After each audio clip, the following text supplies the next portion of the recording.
Hello, hello, hello, and good afternoon, good morning, good evening. And if you're catching it on the replay, welcome to the next installment of a regular series I've been hosting about how you can help to improve the quality of your training to get better results, as well as be able to scale and grow your businesses. And today's topic is one that has been an ongoing conversation in a lot of different sectors. And I thought I would bring it to this community as well. And it's this idea of how do you motivate your participants, right, without unintentionally breaking their spirit? So think about this. Have you ever been a part of a group training program yourself and you have seen the the participants all have completely different levels of results? And more importantly, maybe you've actually experienced what I call the breaking point, where you get to that point where you kind of just throw your hands up and quit and you say, this isn't for me. I can't do this. There must be something wrong. That happens to people. There's that middle of the road where you kind of like take the action and then you stop, or you pick up the thing, you come back. We call that kind of the stop and start.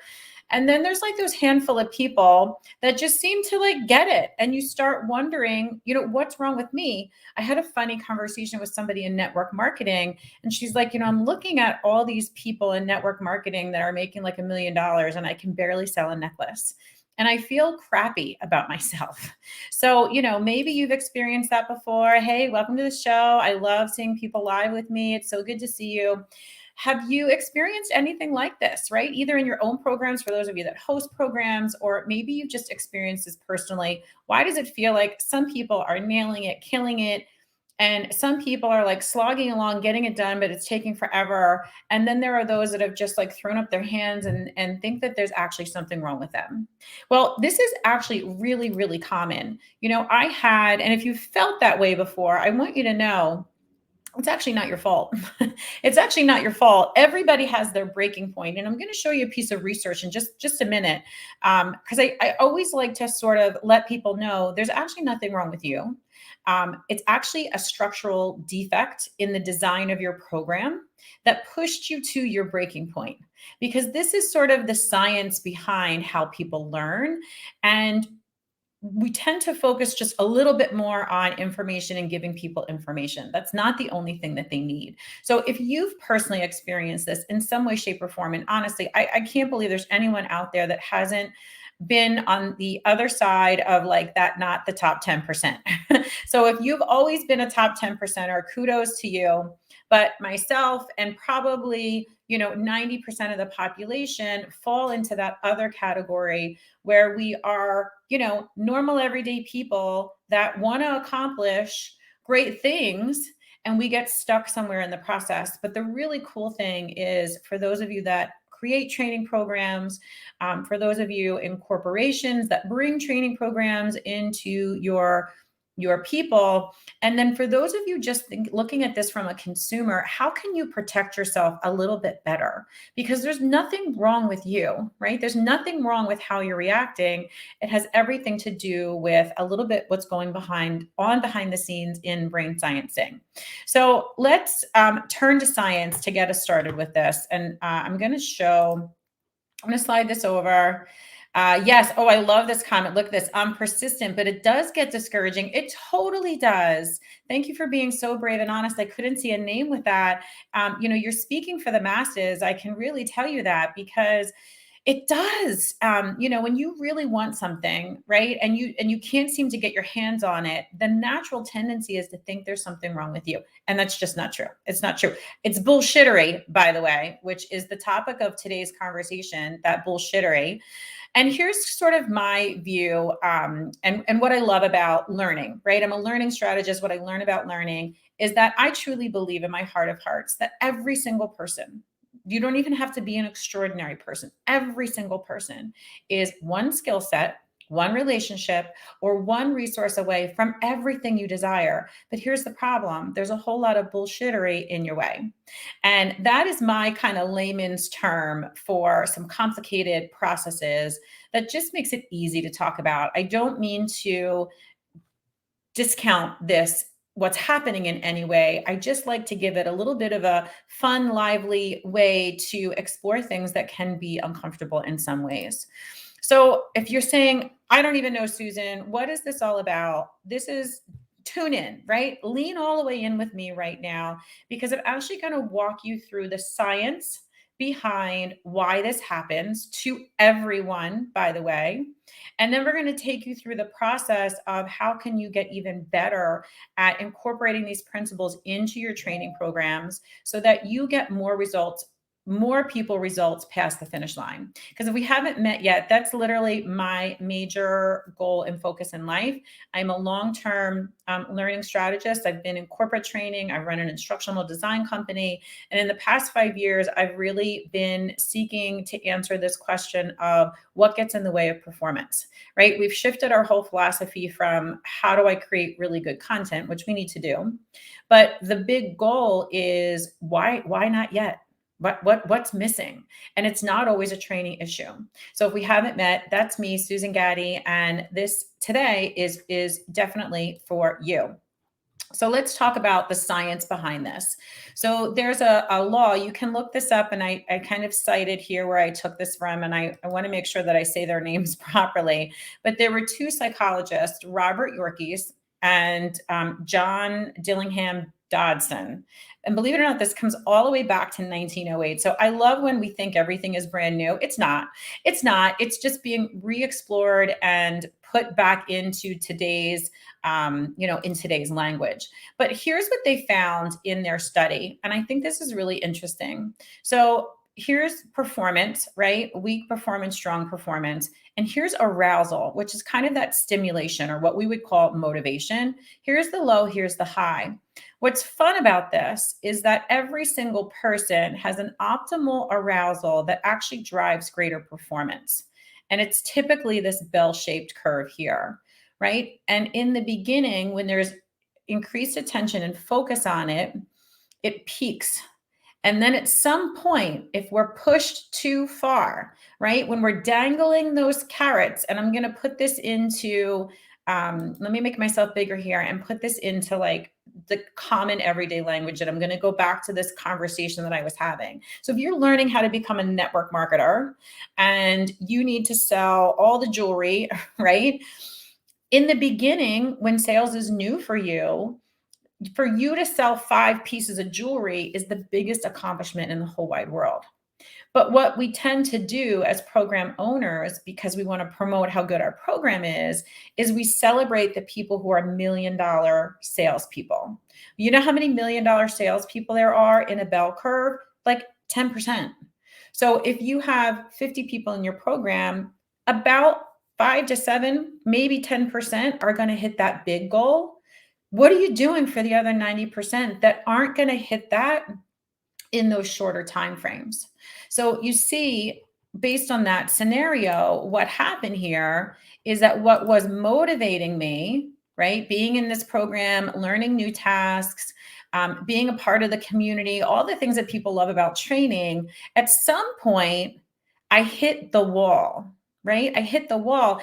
And if you don't show me anything other than the $1 million winner, all of my, I'm going to use my word here, bullshittery starts to come flying out. So for every single person, there is an arc. There's an arc between increased attention and interest to drive optimal performance and just way too much stimulus that's causing me to stop and start, that's causing me to slow down. And for some of us, we just say, I'm out. This isn't for me. I can't do this. I'm not good enough. That's the bullshittery that starts to get triggered. So now that we know about this information, right, let's look at what do we do about this? So I want to show you in layman's terms, because that's really me, right? I'm not the scientist. I rely on the scientists to bring me the good stuff, and it's my job to make it easy and make sense for you. Think about yourself in this space, right? Think about your participants in this space. So we pretty much have a bubble that we live in. Most of us know this as a word called the comfort zone. And our comfort zone is, it's there on purpose and it's designed to keep us comfortable and safe and secure. And we can move around pretty freely in this space. But as you get closer to these outside edges, right, where you have to actually move yourself out of the comfort zone. And I'm going to move back here just to show you when this happens, right? So in your comfort zone, you're going up this hill. But when you are at the edges of that comfort zone, ready to break through, when you are properly supported, you stay in that optimal high performance because your comfort zone is moving with you, right? You're expanding it. But what happens is if you get pushed too hard, if you reach up for the carrot that's not ready for you, right? Or if there aren't the right tools and resources in your program to support you, then all of a sudden you kind of break out of this safe space, right? Instead of moving this safe space along with you, you end up breaking through, and now you're unprotected is kind of the best way to put it. And when you're unprotected, that's when all of your bullshittery starts to come out. So if I were to describe this back here, when you're on these peripheries, this is really where I see high performance. I love being at the edge of a comfort zone and taking those micro steps past it that push the boundaries of what I believe to be true for myself, but yet I'm safely connected, right? I'm still in a space that feels comfortable. If you get too far out here, you haven't built the systems and mechanisms in place yet for you in order to feel safe and secure there. So there's nothing wrong with breaking out of comfort zone. We talk about this all the time, but why do you want to break something? Right? Why do we need to break it? Why don't we make it comfortable and safe and secure and feel exciting and fruitful instead of debilitating? That's the goal here, because here's what happens when you break too far out of your comfort zone too fast, right? And we don't have these safety mechanisms around us, right, that are designed to keep us from safe and harm. All of the things we're most afraid of do come flying out. And I have just some ideas over here for anyone that's like, I don't even know what this means. Susan, how do I, start to figure this out? We do a lot more training, in-depth training on this. This is really a bird's eye view, but these are 4 really good ones that I hear all the time. You'll hear yourself saying things, oh, that's only for people who are fill in the blank. And I am actually, I'll make this a little bit bigger. Let me make this a little bit bigger and I'll share some personal ones for me. And anyone watching now, if you're feeling brave enough and you want to contribute, please jump into the comments and share as well. But let's talk about some limits that you might personally experience. I'm going to share limits I personally experience because I'm never the 10% high performer. I've accomplished a lot of things in my life, but not because it came easy and quickly, right? So whoever was on with me earlier and talked about that persistence, because there's an internal persistence in me that refuses to give up. But I want to make that even easier for myself and for others. So here's things that happen. Okay, so I'll do this when I'm able to fill in the blank. We often believe that fear, anxiety, worry go away when we are brave and courageous. But it's the other way around, people.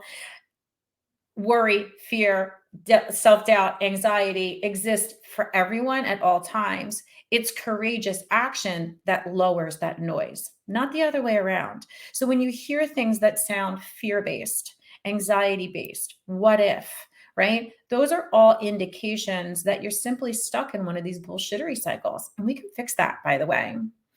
That's only for people who are. So I'll tell you my big one. I am always worried about am I smart enough?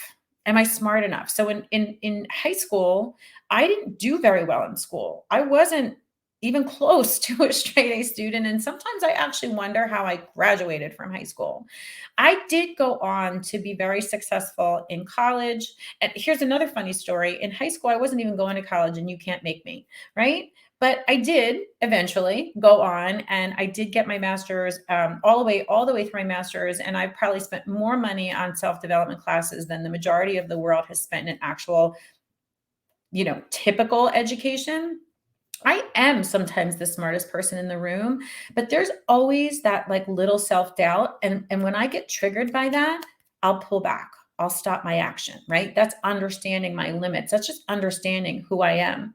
Does anyone else experience any of those? Do you have one of those, right? Thank you so much. I appreciate that. Yep. The hardest part is like figuring out what they are, because you can change and fix anything. It's breaking the cycles and the patterns, right? Here's one I hear from people all the time. I don't have the right XYZ for that.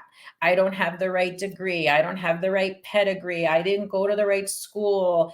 I don't do that in my job right now. Those are all really, limiting beliefs that are just designed to keep you in that safe and secure and that nice little bubble. The last one I'll give you is anything that starts with two. Too hard, too much, too big, too small, too old, too this, too that, too young, right? Whenever you hear yourself starting something, I can't do that because it's too, that's an indicator that you're just simply bumping up against this nice little safe and secure cocoon. And I want to show this to you one more time, right? The closer you get to these barriers, the more those types of bullshittery statements will come up for you.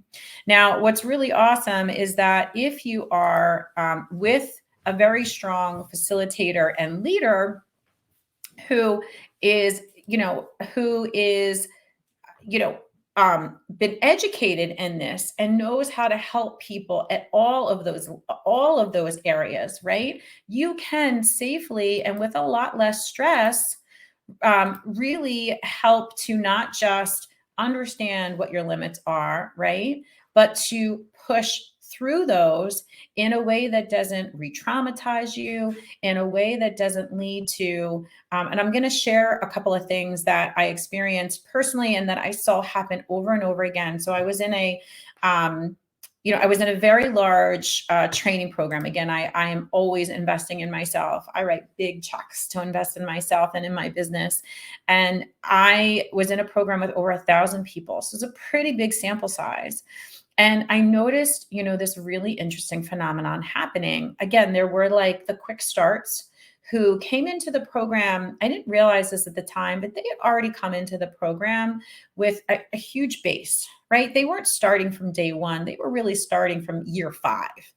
And so when they got the training that this coach provided, of course they made that leap immediately and never looked back, right? And then there's that group in the middle that are in this space of the trial and error. So, in every cycle of learning, there is the trial and error. This didn't work. That didn't work. I tried this. This worked from here. I just hosted a workshop the other day for the first time. It was awesome. People loved it. But quite frankly, we're tossing out everything but 2 items and redesigning it because it's not great the first time. Nothing you ever do, write this down, nothing you ever do is perfect or great the first time. It often takes 3, 4, 5, 6, sometimes even more attempts than that. And what happens is who's guiding you through that, right? What's your psychological state that happens through that? And then there's the third people that just bump into this I can't. And what I noticed people talking about in this community, I experienced it for myself, is that it actually started to create some like psychological stressors that were causing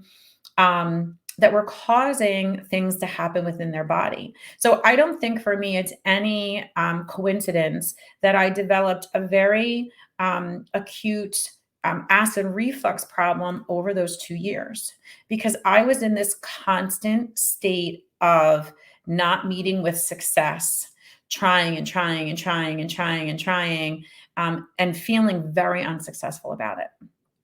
And when we put ourselves or when we put other people into that constant state of stress, we start to see it break down in the body. So we see things like that. We see stress induced. You see it in your companies. We're experiencing it now. The fatigue that happens,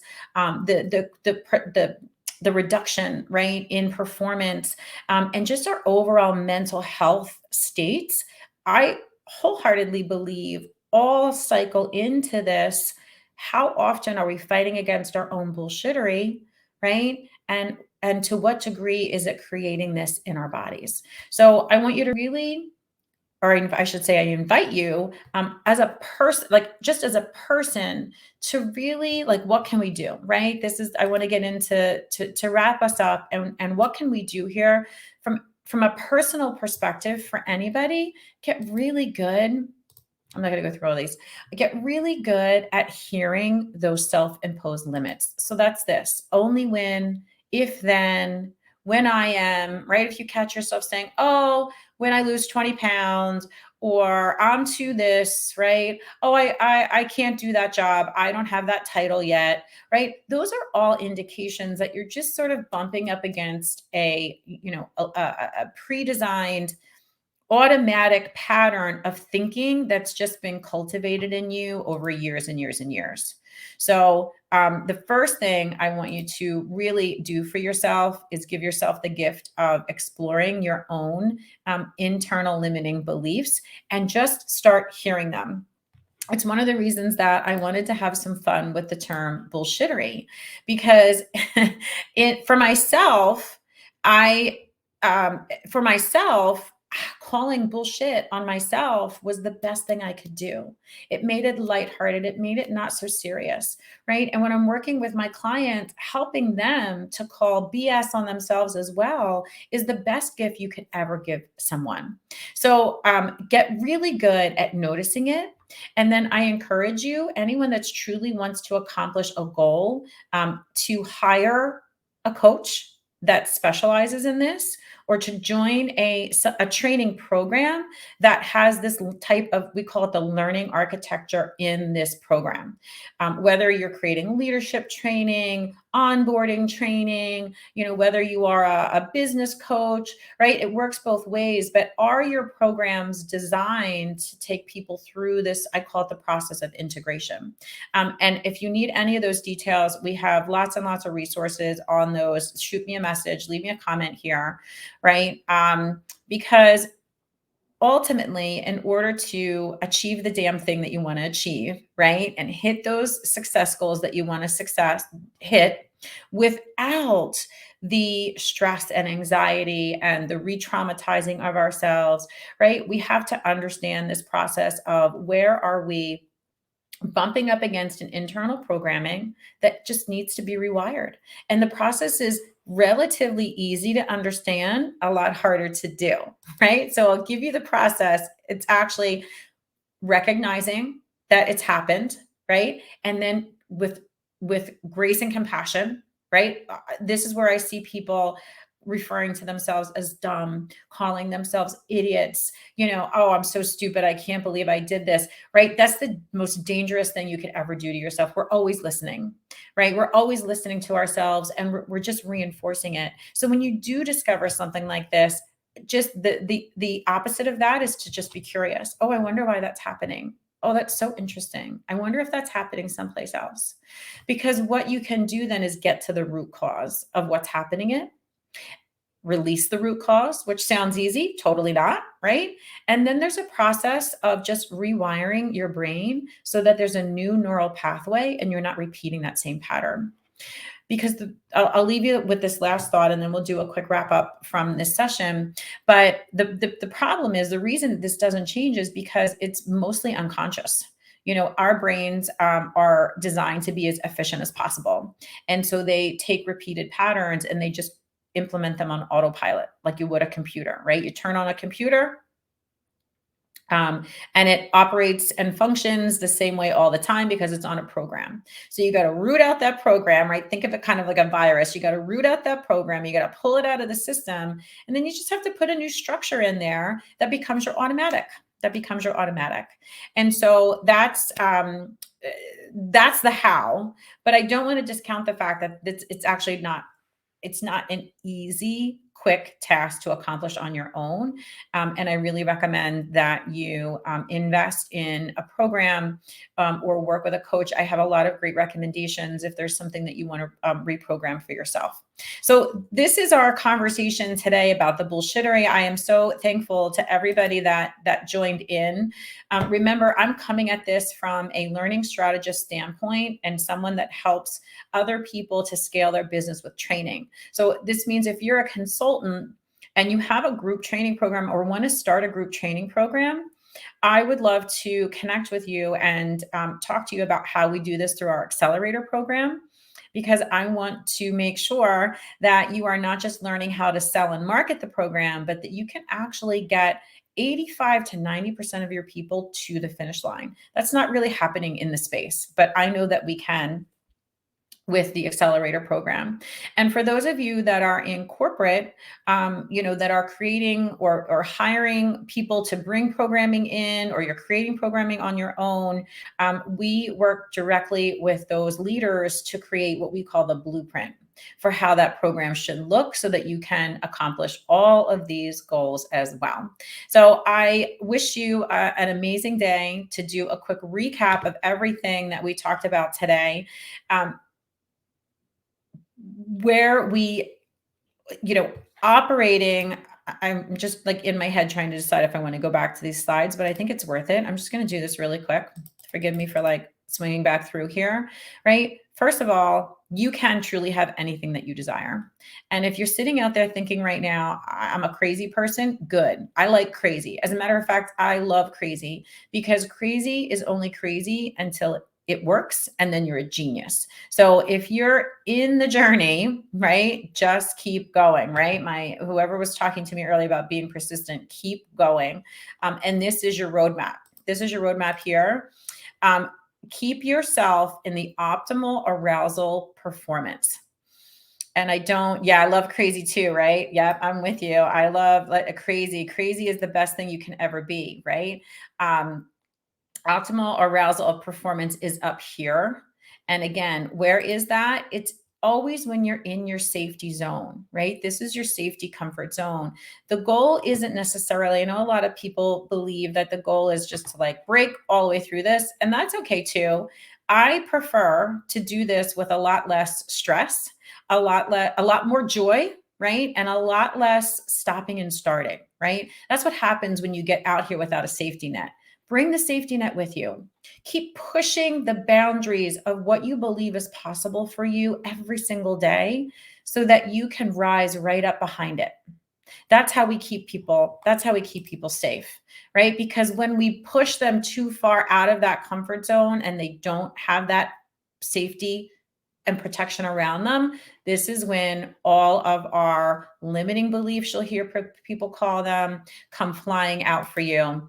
And the way to solve that, right, is to train yourself to hear them first. So let me know if this was beneficial for you. And again, if you are in the market to create your own training program, I would absolutely love to connect. Please hit me with a comment in the chat here, send me a DM through any of my social channels. We love to connect with HR professionals that are running companies, as well as coaches and consultants that are ready to scale their business with training services. Have an amazing day, everyone, and I'll talk to you soon.